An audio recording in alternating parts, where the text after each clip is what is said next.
Degrees of price discrimination. അപ്പോൾ നേരെ നമ്മൾ ഡിഗ്രീസ് പറയുന്നതിന് മുന്നേ നമുക്ക് പ്രൈസ് ഡിസ്ക്രിമിനേഷൻ എന്താണെന്നൊന്ന് അറിയാം. അതായത് ഇപ്പോൾ ഒരു മൊണോപോളിസ്റ്റ് ഐഡൻറ്റിക്കൽ ആയിട്ടുള്ള പ്രോഡക്റ്റ് പല വിലയ്ക്ക് പല കൺസ്യൂമേഴ്സിന് വിൽക്കുകയാണെങ്കിൽ അതിനെയാണ് നമ്മൾ പ്രൈസ് ഡിസ്ക്രിമിനേഷൻ എന്ന് പറയുന്നത്. അപ്പോൾ ഇങ്ങനെ ആക്ട് ചെയ്യുന്നൊരു മൊണോപോളിസ്റ്റിനെയാണ് നമ്മൾ ഡിസ്ക്രിമിനേറ്റിംഗ് മൊണോപോളിസ്റ്റ് എന്ന് പറയുക. ഇപ്പോൾ ഒരു മൊണോപോളിസ്റ്റിന് PD പ്രാക്ടീസ് ചെയ്യണം എന്നുണ്ടെങ്കിൽ he should be able to divide his market into sub markets. അദ്ദേഹത്തിന് മൊത്തത്തിലുള്ള മാർക്കറ്റിനെ സബ് മാർക്കറ്റുകളായിട്ട് ഡിവൈഡ് ചെയ്യാൻ പറ്റണം. Such that they will have different price elasticity of demand. ഇങ്ങനെ നമ്മൾ ഡിവൈഡ് ചെയ്യുന്ന മാർക്കറ്റിന് ഇലാസ്റ്റിസിറ്റി ഓഫ് ഡിമാൻഡ് ഡിഫറെൻ്റ് ആയിരിക്കണം. എന്നാൽ മാത്രമേ ആ ഡിവിഷൻ കൊണ്ട് ഈ പറയുന്ന പ്രൈസ് ഡിസ്ക്രിമിനേഷൻ നമുക്ക് പ്രാക്ടീസ് ചെയ്യാൻ പറ്റുള്ളൂ. എന്നാൽ മാത്രമേ അതിനകത്ത് നമുക്ക് പ്രോഫിറ്റ് കിട്ടത്തുള്ളൂ. എല്ലാ മാർക്കറ്റ്സിനും ഇപ്പം ഒരേപോലുള്ള ഡിമാൻഡ് ആണെങ്കിൽ അതങ്ങനെ ഡിവൈഡ് ചെയ്യുന്നതുകൊണ്ട് കാര്യമില്ല. ഇനി രണ്ടാമത്തെ ഒരു കണ്ടീഷനാണ് നമ്മൾ ഈ പറഞ്ഞ സെപ്പറേഷൻ ഓഫ് മാർക്കറ്റ്സ് എന്ന് പറയുന്നത് ഇഫക്റ്റീവ് ആയിരിക്കണം. Effective separation of markets should be there. That means ഇപ്പോൾ നമ്മൾ ലോ പ്രൈസ് മാർക്കറ്റ്സിൽ നിന്ന് ഗുഡ്സ് പർച്ചേസ് ചെയ്തിട്ട് അതുകൊണ്ട് ഹൈ പ്രൈസ്ഡ് മാർക്കറ്റ്സിൽ വിറ്റ് കഴിഞ്ഞാൽ അങ്ങനെ ഒരു സാധ്യത ഉണ്ടാകാൻ പാടില്ല. അപ്പം അത് ഉണ്ടാകാതിരിക്കണം എന്നുണ്ടെങ്കിൽ ഈ മാർക്കറ്റ്സ് തമ്മിൽ ഇഫക്റ്റീവായിട്ടുള്ള സെപ്പറേഷൻ ഉണ്ടായിരിക്കണം. ഇനി നമുക്ക് ഡിഗ്രീസിലേക്ക് പോവാം. അതിന് മുന്നേ ഒരു കോൺസെപ്റ്റും കൂടി ഉണ്ട്, കൺസ്യൂമർ സർപ്ലസ്. കൺസ്യൂമർ സർപ്ലസും കൂടി അറിഞ്ഞാൽ മാത്രമേ നമുക്കത് എക്സ്പ്ലെയിൻ ചെയ്യാൻ പറ്റുള്ളൂ. അപ്പോൾ കൺസ്യൂമർ സർപ്ലസ് തിയററ്റിക്കലി എന്താണ്? ഫോർ എക്സാമ്പിൾ, നമുക്കിപ്പോൾ ഒരു പെർട്ടിക്കുലർ പ്രോഡക്റ്റ് പർച്ചേസ് ചെയ്യണം. അപ്പം ഒരു പ്രോഡക്റ്റ് കാണുമ്പോൾ അതിന് ഇത്ര രൂപയായിരിക്കും, അല്ലെങ്കിൽ ഇത്ര വരെ കൊടുത്ത് നമുക്കിത് പർച്ചേസ് ചെയ്യാം എന്നൊക്കെ നമുക്കൊരു പിന്നെ ഒരു വില്ലിങ്നെസ് കാണും, ഇത്ര വരെ കൊടുക്കാം എന്നുള്ളത്. പക്ഷേ ചിലപ്പം ഈ നമ്മൾ കൊടുക്കാൻ ഉദ്ദേശിക്കുന്നതിൽ ചിലപ്പോൾ അതിൻ്റെ പ്രൈസ് കൂടുതലായിരിക്കാം, അല്ലെങ്കിൽ ചിലപ്പോൾ കുറവായിരിക്കാം. അങ്ങനെ കുറവാണെന്നുണ്ടെങ്കിൽ നമുക്ക് അവിടെ ഒരു മിച്ചം വരും അല്ലേ. അപ്പോൾ ഈ ഒരു വ്യത്യാസത്തിനെയാണ് നമ്മുടെ സർപ്ലസ് എന്ന് പറയുന്നത്, നമ്മുടെ കൺസ്യൂമർ സർപ്ലസ് എന്ന് പറയുന്നത്. അതായത് it is a difference between what the consumer is willing to pay and what he actually pays. അയാൾ എത്രയാണോ വില്ലിങ്നെസ് ടു പേ കാണിക്കുന്നത്, അല്ലെങ്കിൽ വില്ലിങ്നെസ് ടു പേ എത്രയാണ്, അതും വാട്ട് ഹി ആക്ച്വലി പേയ്സ്, അത് രണ്ടും തമ്മിലുള്ള വ്യത്യാസമാണ് കൺസ്യൂമർ സർപ്ലസ്. ഇനി റൈറ്റ് സൈഡിലേക്ക് നോക്കുക. ഇവിടെ ടോപ്പിൽ കാണിച്ചേക്കുന്ന ഡയഗ്രത്തിൽ ഗ്രാഫിക്കലി നമ്മൾ കൺസ്യൂമർ സർപ്ലസ് കാണിച്ചിട്ടുണ്ട്. Consumer surplus is shown by the area that is below the demand curve and above the price. പ്രൈസിന് മുകളിലും ഡിമാൻഡ് കർവിന് താഴെയുമായിട്ടുള്ള ഏരിയ ആണ് നമ്മൾ കൺസ്യൂമർ സർപ്ലസ് ആയിട്ട് കാണിച്ചേക്കുന്നത്. ഈ കൺസ്യൂമർ സർപ്ലസിൻ്റെ ഏരിയ കറക്റ്റായിട്ട് ഐഡൻറ്റിഫൈ ചെയ്താൽ മാത്രമേ നമുക്ക് ഇനി പറയുന്ന കാര്യങ്ങൾ മനസ്സിലാവത്തുള്ളൂ. അപ്പോൾ കൺസ്യൂമർ സർപ്ലസിൻ്റെ ഏരിയ മനസ്സിലായല്ലോ. It is a area below the demand curve and above the price level. പ്രൈസിന് മുകളിലും ഡിമാൻഡ് കർവിന് താഴെ നോക്കുക. അപ്പോൾ അതിൻ്റെ ഇടയ്ക്ക് കുറച്ച് നിങ്ങൾക്ക് ഒരു ഏരിയ കാണാൻ പറ്റും. അതാണ് നമ്മുടെ കൺസ്യൂമർ സർപ്ലസ്. ഈ കൺസ്യൂമർ സർപ്ലസ് വെച്ചിട്ടാണ് നമ്മൾ degrees of price discrimination explain ചെയ്യുന്നത്. മൊണോപോളിസ്റ്റും ഡിസ്ക്രിമിനേറ്റിംഗ് മൊണോപോളിസ്റ്റും തമ്മിലുള്ള ഡിഫറൻസ് അറിയാമല്ലോ. മൊണോപോളിസ്റ്റ് ഒരു യൂണിഫോം പ്രൈസിലായിരിക്കും ചാർജ് ചെയ്യുന്നത്. പക്ഷേ ഡിസ്ക്രിമിനേറ്റിംഗ് മൊണോപോളിസ്റ്റ് ആണെന്നുണ്ടെങ്കിൽ അദ്ദേഹം ആ ടോട്ടൽ ഔട്ട്പുട്ടിനെ പല മാർക്കറ്റുകളിലായിട്ട് ഡിവൈഡ് ചെയ്യും. അതായത് ടോട്ടൽ മാർക്കറ്റിനെ സബ് മാർക്കറ്റുകളായിട്ട് ഡിവൈഡ് ചെയ്യും. ഈ സബ് മാർക്കറ്റിൻ്റെ പ്രത്യേകത എന്താണ്? അവിടെ പ്രൈസ് ഇലാസ്റ്റിസിറ്റി ഓഫ് ഡിമാൻഡ് വ്യത്യസ്തമായിരിക്കും. അതുകൊണ്ട് തന്നെ പല പ്രൈസും അദ്ദേഹത്തിന് ചാർജ് ചെയ്യാൻ പറ്റും. അപ്പം ഞാൻ ആദ്യം പറയാൻ പോകുന്നത് ഒരു മൊണോപോളിസ്റ്റിൻ്റെ കാര്യമാണ്. ഡിസ്ക്രിമിനേറ്റിംഗ് മൊണോപോളിസ്റ്റിൻ്റെ കാര്യമല്ല, മൊണോപോളിസ്റ്റിൻ്റെ കാര്യമാണ്. Who charges a uniform price for the entire output. മൊത്തം ഔട്ട്പുട്ടും ഒരു സിംഗിൾ മാർക്കറ്റിൽ ഒരു യൂണിഫോം പ്രൈസിൽ വിൽക്കുന്ന ഒരു മൊണോപോളിസ്റ്റിൻ്റെ കാര്യമാണ് ഞാൻ ആദ്യം പറയുന്നത്. ഇനി താഴെ കാണുന്ന ഡയഗ്രത്തിലേക്ക് നോക്കുക, വലിയ ഡയഗ്രത്തിലേക്ക് നോക്കുക. എക്സ് ആക്സിസിൽ കാണിച്ചേക്കുന്നത് ടോട്ടൽ ക്വാണ്ടിറ്റി ഓഫ് ഔട്ട്പുട്ടാണ്. അതുപോലെ വൈ ആക്സിസിൽ കാണിച്ചേക്കുന്നത് പ്രൈസ് ലെവലാണ്. ഇവിടെ നമ്മൾ മൊണോപോളിസ്റ്റും ഡിസ്ക്രിമിനേറ്റിംഗ് മൊണോപോളിസ്റ്റും ഏൺ ചെയ്യുന്ന റവന്യൂവിൻ്റെ ഒരു ചെറിയൊരു കമ്പാരിസൺ നടത്താൻ പോവുക. ആദ്യം നമുക്ക് മൊണോപോളിസ്റ്റിൻ്റെ കേസ് നോക്കാം. If the monopoly sells OX commodity at price P, he would receive OX AP revenue. അതായത് ഇപ്പോൾ ടോട്ടൽ ഔട്ട്പുട്ട് പ്രൊഡ്യൂസ് ചെയ്യുന്നത് OX ആണ്. ഈ OX ലെവൽ ഓഫ് ഔട്ട്പുട്ട് മൊത്തം അദ്ദേഹം OP പ്രൈസ് ലെവലിൽ വിറ്റ് കഴിഞ്ഞാൽ എത്രയായിരിക്കും അദ്ദേഹത്തിന് കിട്ടുന്ന revenue? Revenue is equal to price into quantity ആണെന്ന് നമുക്കറിയാം. അപ്പോൾ റവന്യൂ നമ്മൾ കാണിക്കുന്നത് ഈ ഡയഗ്രത്തിൽ ഏത് പോർഷനാണ്? OXAP എന്ന് പറയുന്ന പോർഷനാണ് ഒരു മൊണോപോളിസ്റ്റ് യൂണിഫോം പ്രൈസ് ചാർജ് ചെയ്ത് കഴിഞ്ഞാൽ അദ്ദേഹത്തിന് കിട്ടുന്ന total revenue. OX output which is sold at OP price level. അങ്ങനെയാണെങ്കിൽ OXAP ആണ് അദ്ദേഹത്തിന് കിട്ടുന്ന റവന്യൂ. അങ്ങനെയാണെങ്കിൽ അവിടുത്തെ കൺസ്യൂമർ സർപ്ലസ് കാണിക്കുന്ന ഏരിയ ഏതാണ്?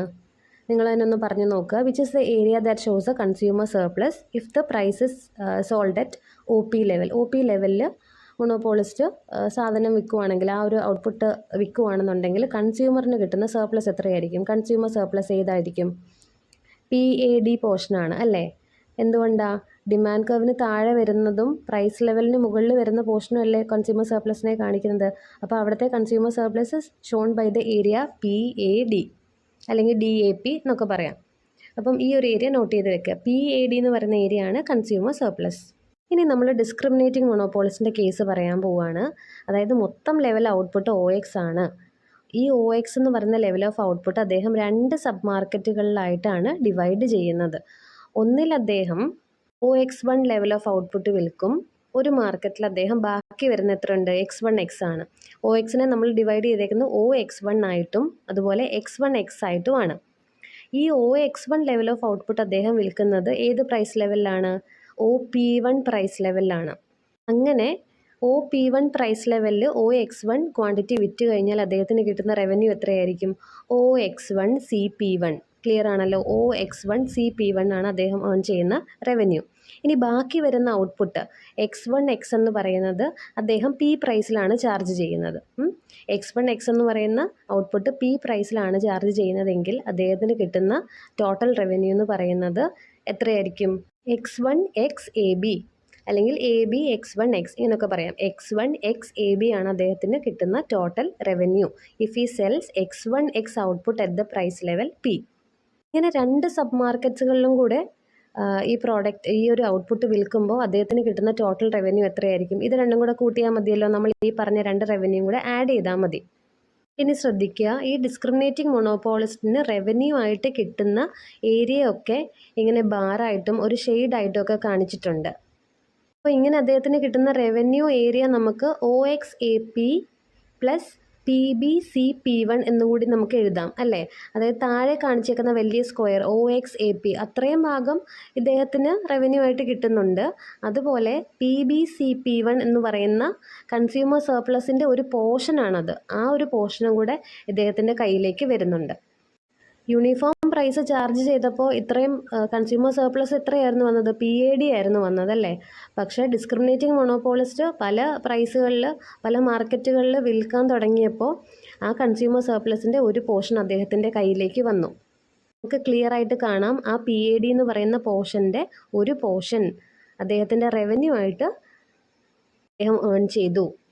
That is by practising discriminating monopoly he has managed to take the part CP1 from the consumer surplus. Consumer സർപ്ലസിൻ്റെ ഒരു പോർഷൻ മൊണോപോളിസ്റ്റ് കൈക്കലാക്കി. The increase in total revenue is achieved by taking away part of the consumer surplus. അപ്പോൾ ഇവിടെ എങ്ങനെയാണ് discriminating മൊണോപോളിസ്റ്റ് അദ്ദേഹത്തിൻ്റെ total revenue കൂട്ടിയത്? He has taken part of the consumer surplus. അപ്പോൾ ഇങ്ങനെ പല ഗ്രൂപ്പ്സിനും പല പ്രൈസ് ചാർജ് ചെയ്തിട്ട് അവരുടെ കൺസ്യൂമർ സർപ്ലസിൻ്റെ ഒരു പോർഷൻ എടുക്കുന്നതിനെയാണ് നമ്മൾ 3rd ഡിഗ്രി പ്രൈസ് ഡിസ്ക്രിമിനേഷൻ എന്ന് പറയുക. ഇതാണ് ഏറ്റവും കോമൺ ആയിട്ടുള്ളൊരു പ്രൈസ് ഡിസ്ക്രിമിനേഷൻ. എക്സാമ്പിൾ പറയുകയാണെങ്കിൽ ഇപ്പോൾ നമ്മൾ തിയേറ്ററിലൊക്കെ പോകുമ്പോൾ സെയിം സ്ക്രീനിങ് ആണെങ്കിൽ പോലും ഇപ്പോൾ മൈനേഴ്സിനും അഡൽസിനും ഒക്കെ ടിക്കറ്റ് റേറ്റ് എന്ന് പറയുന്നത് വേറെ വേറെ ആയിരിക്കും. ഇവിടെ ഇപ്പം നമ്മൾ പറഞ്ഞത് 2 പ്രൈസ് ചാർജ് ചെയ്യുന്ന മൊണോപോളിസ്റ്റാണ്. ഇതുപോലെ ഡിസ്ക്രിമിനേറ്റിംഗ് മൊണോപോളിസ്റ്റിന് എത്ര പ്രൈസ് വേണമെങ്കിലും ചാർജ് ചെയ്യാൻ പറ്റും പല മാർക്കറ്റ്സിലായിട്ട്. പക്ഷേ there should be different elasticity of demand in these markets. ഇവിടെ P എന്ന് പറയുന്ന ഒരു യൂണിഫോം പ്രൈസിന് മുകളിലായിട്ട് ഒരു പ്രൈസ് വന്നപ്പോൾ തന്നെ ഒരു പ്രൈസും കൂടെ ഒരു പ്രൈസും കൂടെ ചാർജ് ചെയ്തപ്പോൾ തന്നെ അദ്ദേഹത്തിന് കൺസ്യൂമർ സർപ്ലസിൻ്റെ ഒരു പോർഷൻ ഇങ്ങോട്ടേക്ക് വന്നു. അതുപോലെ എത്രയും കൂടുതൽ പ്രൈസസ് ചാർജ് ചെയ്യുന്നു, Pക്ക് മുകളിലായിട്ട് എത്രയും കൂടുതൽ പ്രൈസസ് ചാർജ് ചെയ്യുന്നു അത്രയും കൺസ്യൂമർ സർപ്ലസിൻ്റെ അത്രയും പോർഷൻ ഈ മൊണോപോളിസ്റ്റിൻ്റെ കയ്യിലേക്ക് വരും. നമുക്ക് 2nd ഡിഗ്രി പ്രൈസ് ഡിസ്ക്രിമിനേഷൻ എന്താണെന്ന് നോക്കാം. Theoretically, it happens when the monopolist charges different prices for different quantities consumed. Different quantitiesന് different prices ചാർജ് ചെയ്യുമ്പോഴാണ് 2nd degree price discrimination is said to have occurred. ഇതിന് example പറഞ്ഞു കഴിഞ്ഞാൽ ഇപ്പം ചിലപ്പോൾ നമ്മൾ ബൾക്കായിട്ടുള്ള പർച്ചേസുകളൊക്കെ നടത്തുമ്പോൾ നമുക്ക് ക്വാണ്ടിറ്റി ഡിസ്കൗണ്ട്സ് കാണും. അപ്പം ഇത് 2nd ഡിഗ്രി PDക്ക് ഒരു എക്സാമ്പിളാണ്. ഇനി കൺസ്യൂമർ സർപ്ലസ് വെച്ച് നമുക്ക് എക്സ്പ്ലെയിൻ ചെയ്യാം 2nd ഡിഗ്രി പ്രൈസ് ഡിസ്ക്രിമിനേഷൻ എങ്ങനെയാണെന്നുള്ളത്. ഈ ഡയഗ്രത്തിൽ X ആക്സിസിൽ നേരത്തെ പറഞ്ഞ പോലെ ടോട്ടൽ ഔട്ട്പുട്ടാണ്, Y ആക്സിസിൽ പ്രൈസ് ലെവലാണ് കാണിച്ചേക്കുന്നത്. D' എന്ന് പറയുന്നത് ഡിമാൻഡ് കർവ് ഓഫ് ദ മൊണോപോളിസ്റ്റ്. നമ്മൾ തേർഡ് ഡിഗ്രി PD പറഞ്ഞപ്പോൾ അതിൽ കണ്ടതാണ് PAD എന്ന് പറയുന്ന കൺസ്യൂമർ സർപ്ലസ് ഏരിയയിൽ നിന്ന് എത്രത്തോളം കൺസ്യൂമർ സർപ്ലസ് ആണ് മൊണോപോളിസ്റ്റ് അദ്ദേഹത്തിൻ്റെ റവന്യൂ ആയിട്ട് എടുത്തതെന്നുള്ളത്. ഇവിടെ നിങ്ങൾ ആദ്യം ഈ PAD പോർഷനിലേക്ക് നോക്കുക. കൺസ്യൂമർ സർപ്ലസ് പോർഷൻ നമ്മൾ നേരത്തെ നോക്കി വെച്ചിരുന്ന ആ കൺസ്യൂമർ സർപ്ലസ് പോർഷനിലേക്ക് നോക്കുക. തേർഡ് ഡിഗ്രിയെക്കാട്ടിലും കൂടുതലായിട്ടും ഇവിടെ കൺസ്യൂമർ സർപ്ലസ് മൊണോപോളിസ്റ്റ് എടുക്കുന്നുണ്ട് അല്ലേ. അതിൻ്റെ ഒരു മേജർ പോർഷനും മൊണോപോളിസ്റ്റ് എടുക്കുന്നുണ്ട്. വൈ ഇറ്റ് ഹാപ്പൻസ്, എന്തുകൊണ്ടാണ് അങ്ങനെ സംഭവിച്ചത്? കാരണം നമ്മൾ നേരത്തെ പറഞ്ഞിരുന്നു P എന്ന് പറയുന്ന പ്രൈസ് ലെവലിന് മുകളിലായിട്ട് എന്തോരം പ്രൈസ് ചാർജ് ചെയ്യാൻ പറ്റുന്നോ അത്രയും കൂടുതലായിട്ടും മൊണോപോളിസ്റ്റിന് ഈ കൺസ്യൂമർ സർപ്ലസിൻ്റെ പോർഷൻസ് പിടിച്ചെടുക്കാൻ വേണ്ടിയിട്ട് പറ്റും. He will be able to get a larger part of the consumer surplus if he can negotiate and sell at more than 2 prices. For example, he can sell OX1 at price level OP1. ഇപ്പം നമ്മൾ ഈ OX എന്ന് പറയുന്ന total ഔട്ട്പുട്ടിനെ അദ്ദേഹം കുറേ sub മാർക്കറ്റുകളിലായിട്ട് divide ചെയ്തിട്ടുണ്ട്. അത് നമുക്കിവിടെ നോക്കിയാലും മനസ്സിലാവും. അതായത് OXനെ OX1 ആയിട്ട്, അതുപോലെ X1 X2 X2 X3 X3 X എന്നൊക്കെ പറഞ്ഞ് ഡിവൈഡ് ചെയ്തിട്ടുണ്ട്. ഇതിൽ OX1 എന്ന് പറയുന്ന output he's selling that level at OP1 price, P1 പ്രൈസിലാണ് വിൽക്കുന്നത്.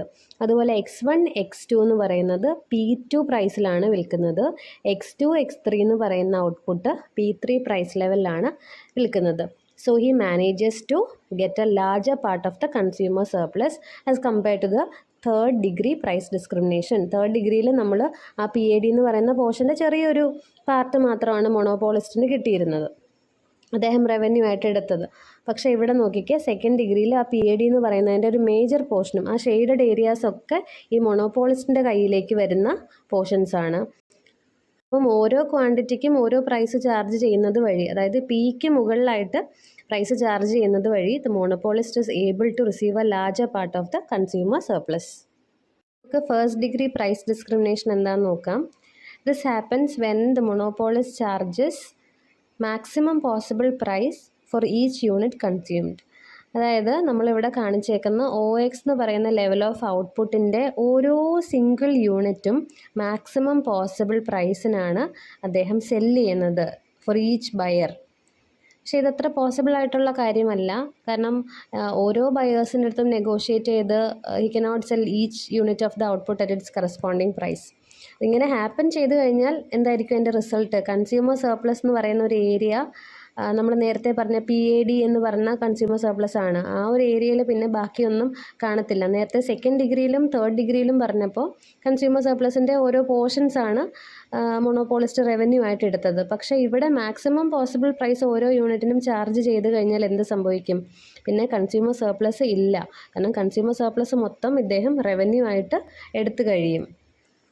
This type of PD is also known as take it or leave it price discrimination, because in negotiating with each buyer, the monopolist charges him the maximum price he is willing to pay under the threat of denying the selling of any quantity to him.